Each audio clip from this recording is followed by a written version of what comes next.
అంతేకాదు హైదరాబాద్ పాత బస్తీలో చెరువుల కబ్జాల మీద మీకు అవగాహన ఉన్నదో లేదో ఒకసారి నేను గుర్తు చేస్తూ ఉన్నాను.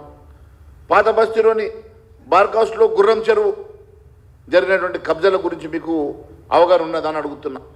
అదే మాదిరిగా పాత బస్తీ శివారులో జల్పల్లి పెద్ద చెరువు కానీ రాజేంద్రనగర్ సర్కిల్లో ఉన్నటువంటి శివరాంపల్లిలో ఉన్నటువంటి ఊర చెరువు శిఖం కానీ బఫర్ జోన్లో ఉన్నటువంటి నిర్మాణాలు మరి వాటిని కబ్జా చేసినటువంటి నిర్మాణాలు ఎన్ని రకాలుగా అక్కడ బిల్డింగ్స్ మరి అక్కడ వెలిసినాయో వాటన్నిటి వివరాలు మీ దగ్గర ఉన్నాయా? ఎప్పటి లోపల వాటన్నిటిని కూడా మరి కూలగొడతారో చెప్పాల్సిన అవసరం ఉన్నదని చెప్పి నేను తెలియజేస్తా ఉన్నాను.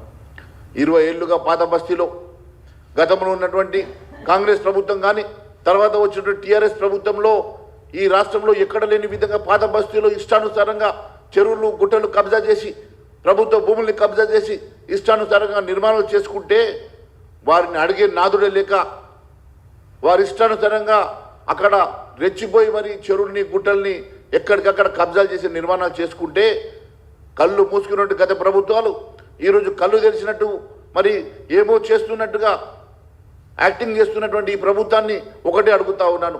ఒకవేళ నిజంగా మీకు దమ్ము ధైర్యం ఉంటే అక్కడి నుంచి మొదలు పెట్టండి.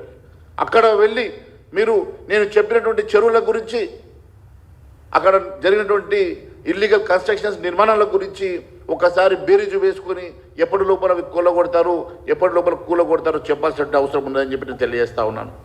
20 ఏళ్ళుగా పాత బస్తీలో జరిగినటువంటి అక్రమాలు అన్నీ ఇన్ని కావు. మీ ప్రభుత్వాలలో జరిగినటువంటి అక్రమాలు ఈరోజు తొలగించేటువంటి దమ్ము మీకు ఉన్నదా అని చెప్పి మరొకసారి అడుగుతూ ఉంటాను. మరి మీ బుల్డోజర్లు పాత బస్తీకి వెళ్ళడానికి డీజిల్ ఉన్నదో లేదో ఒకసారి మీరు చెప్పాల్సినటువంటి అవసరం ఉన్నదని తెలియజేస్తా ఉన్నాను.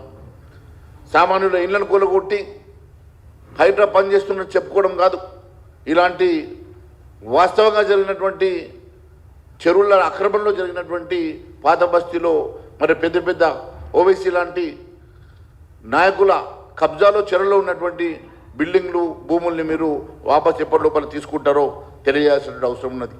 తొందరపాటు చర్యలు కాదు, రేపు కోర్టులో పడి మీ విశ్వసనీయత కూడా దెబ్బ తగిలే ప్రమాదం ఉంది. కాబట్టి నేను ఒకటే అడుగుతా ఉన్నాను, ఎఫ్టీఎల్ గండిపేటలో ఉన్నటువంటి ఎఫ్టీఎల్ ఎంత అనేది ఇప్పటివరకు మీకు స్పష్టత ఉన్నదా అని అడుగుతా ఉన్నాను.